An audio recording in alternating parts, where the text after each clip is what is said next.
Welcome to Just a Tip. Just a Tip's brand new. Let's just get into it, right?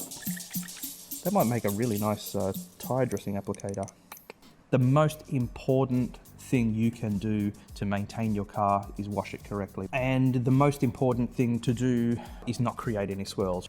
So let's start with the main thing we do, which is the zero bucket method. The zero bucket method means obviously you don't use any buckets, but it also means, and let's start, zero foam. The other thing people might do is sponges. And I know most car care enthusiasts who are watching this would automatically say, well, I know that's wrong. And the other thing people do is use aggressive washing compounds. And these are the four main mistakes. This one is a big one. How using zero buckets is better than using 2 or even 3 buckets. This is another one people don't understand. They cover their car in foam, and I have to admit it looks sexy, but that is so 2008. The other one is sponges. You should know by now sponges are aggressive. Sponges equal scratches. And aggressive washers, and I'm talking truck washers and things like that, things that are usually corrosive. They can sometimes have other characteristics which are bad, but the main one is that. The main one is that they're corrosive. Let's start with the buckets and why we don't like buckets. Let's also incorporate the grit separator, which apparently is supposed to separate grit from the water.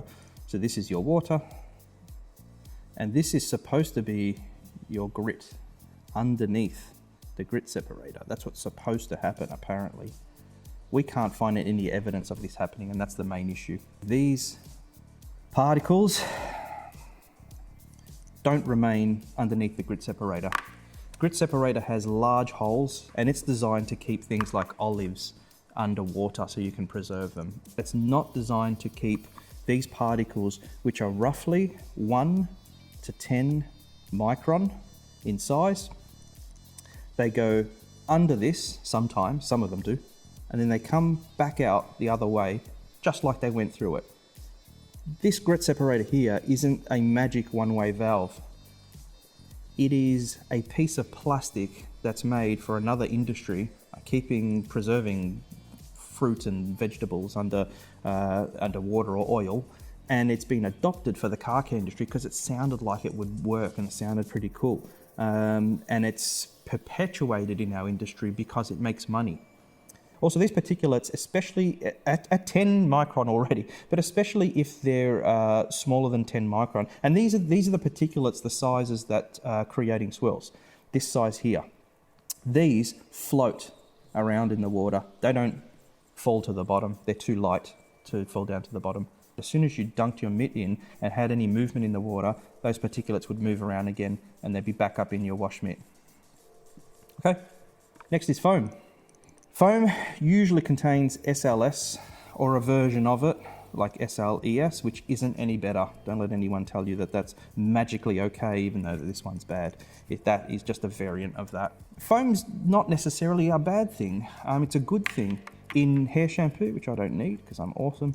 In fabric cleaning products, it works ancillary to the cleaning agent. So you have your cleaning agent, then you have your foaming agent, whatever it may be. We're just going to refer to SLS because it's the most common form. And these work together to give you a cleaning agent that can work its way around fibers, and it can spread easily. If you don't have that and you just have the cleaner that doesn't foam and expand, then you can't get that efficient cleaning.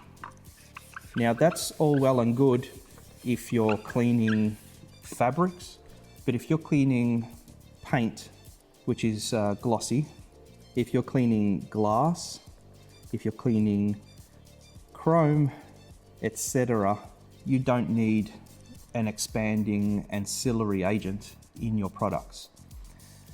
Now you might say, well, I just like to use it anyway and it can't harm anything. But foam will prematurely reduce the effectiveness of your coating, whatever that may be, whatever your paint protection is. I'm going to make a lot of spelling errors here. Some mild damage to skin. For me, it causes very mild dermatitis. Strip moisture from rubbers. The rubbers that it's stripping moisture from, not consumable rubber like your Tigers. It's rubber that you want to last. It's rubber like the seals in your windows and plastics, but mainly rubbers, soft rubbers, things that seal, things that you want to last a long time. If you've got a lease car that you don't care about, it just needs to last the term of the lease, which is usually 3 to 5 years, you can use foam and it's fine. But you're still adding an extra step, and this extra step is not achieving anything. It's not necessary.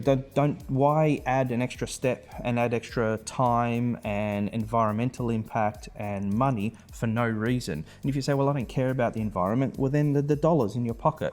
And if you say, well, I don't really care about the dollars too much, well then just the time that it takes, the fact that it's not necessary. It's damaging a car, it's costing you money, it's taking more time, and it's not necessary to do. There is no reason to have a foaming step. The one thing that some very, very smart people do say to me though is that paint pampering body shampoo by FI, Final Inspection that is, does contain some SLS. And yes, it does, but it contains a very, very, very small amount. Very small amount. Why would we have SLS in a product when we say that foam is unnecessary and that's for soft tops?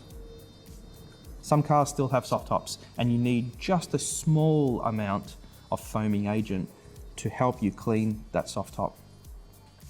Sponges are a piece of plastic.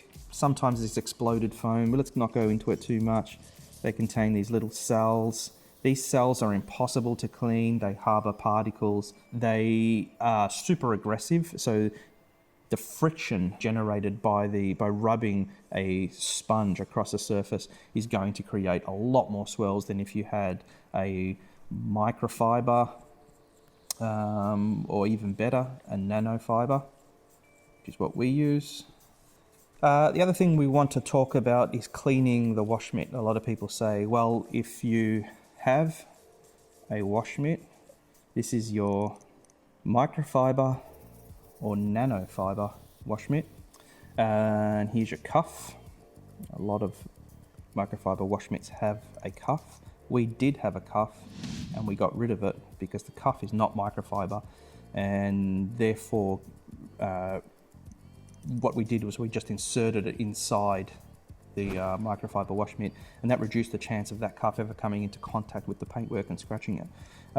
It did a couple of times come in contact with paintwork and did scratch paintwork apparently for some customers.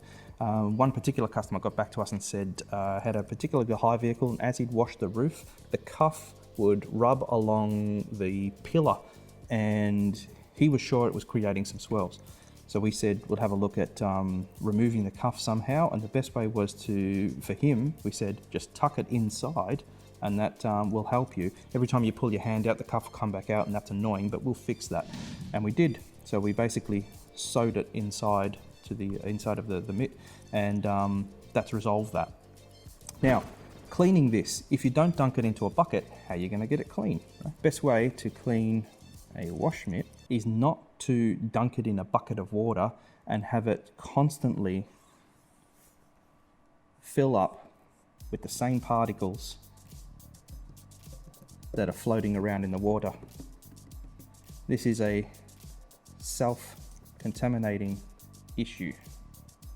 The best way to clean a wash mitt is to rinse it with water, and we use high pressure water. Fresh water comes in and the particles come out and they can't re-enter the wash mitt. Using a bucket is silly, makes no sense. It's self-contaminating. This is called the bathing method, and this is called the showering method.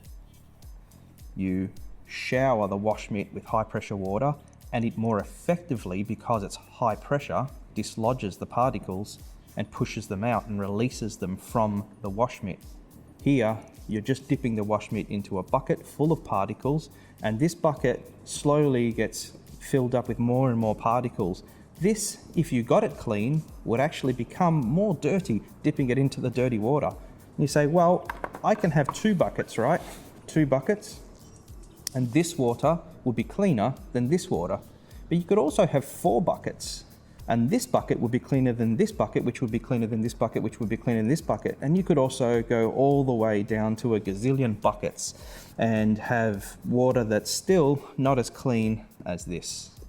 1 bucket, 2 buckets, 10 buckets, a gazillion buckets are still no better than the showering method.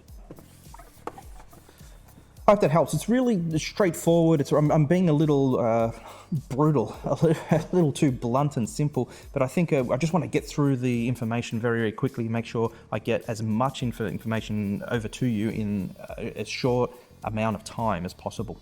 Another benefit of the bucketless method is that when you put your wash mitt, which is best to have nanofiber,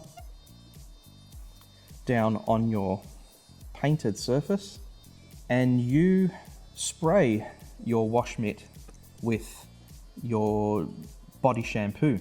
In our case, we're using Paint Pampering body shampoo.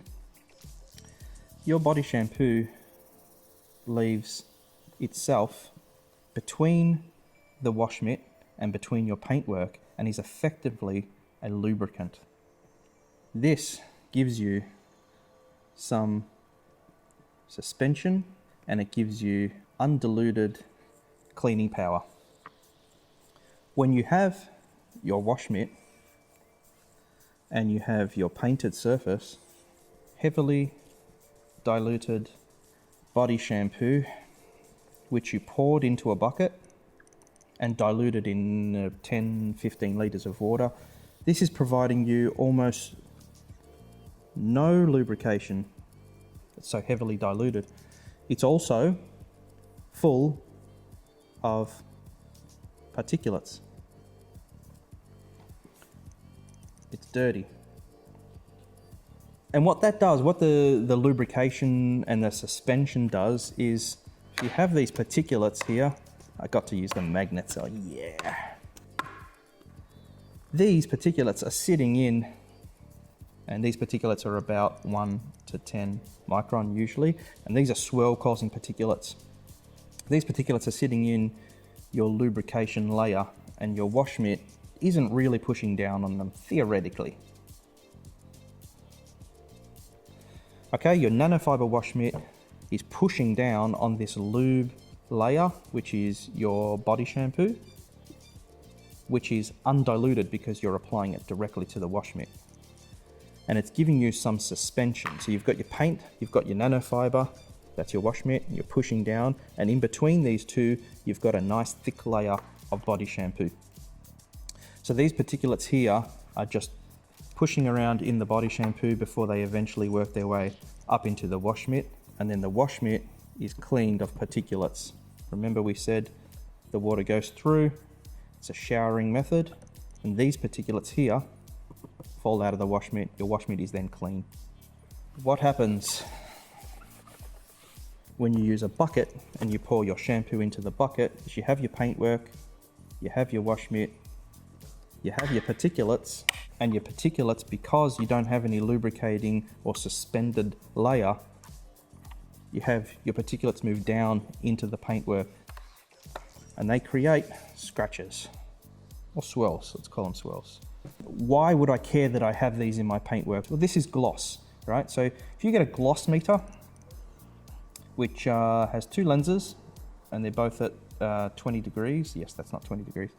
And they send a beam of light in at 20 and they attempt to pick that up at 20 degrees. So if it comes up at 20 degrees, it's perfect 100 gloss units. If it varies from there, it can be 90 or 80. And a glossy surface, 80 gloss units is still considered glossy, but 80 gloss units could be something that looks like this instead of something that looks like this. Now, to get a perfect 100 gloss units, I've never seen it.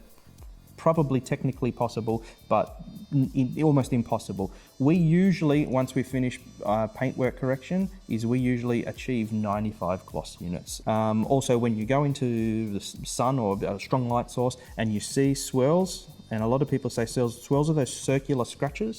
I should explain this a little bit better. Because swirls are not circular scratches. The reason swirls appear circular is because they're following the light source. So swirls appear to be circular, and they also appear to move around, which is physically impossible. How can a physical scratch move and follow a light source? It's not following a light source. You've got one scratch here and one scratch here and another scratch here and another scratch here and another scratch here, another scratch here, and so on and so forth. And when a light source is reflected, you only see a little bit of this scratch, and you only see a little bit of this scratch. This scratch is this long, but you're not seeing that much. You're only seeing that little bit. And this scratch, which is this long, you're not seeing that much. You're only seeing that little bit. And this scratch, which is this long, you're not seeing all that. You're only seeing a little bit. And as this light source moves around, it just picks up different scratches. I hope that makes sense. That's swirling. Swirling isn't a bunch of scratches that magically move around. You're just seeing the scratch closest to the light source. And the way it works is you've got your light source, could be the sun. Let's just say it's the sun, shooting light rays in like this. Let's just take one light ray to make it easy to understand. The light shines and it illuminates this side of the valley, and it casts a shadow on this side, and that's how you see it. So you're not seeing the light or bright side. You're seeing usually, not always, but usually you're seeing the shadow side. You're seeing the groove because you're noticing the shadow. If it was a perfectly flat surface, you just get perfect reflections. That's a bed of water where you get a mirror reflection. That's pretty close to 100 gloss units. Okay, thanks guys. Thank you very, very much. I really hope this has helped. I hope we can make a few of these. I only want to make them if they're useful. So if they're not, it's fine. We don't need videos this year. But if you really think that this can be handy for you, give me those questions. We'll put them down. Thank you very much, guys.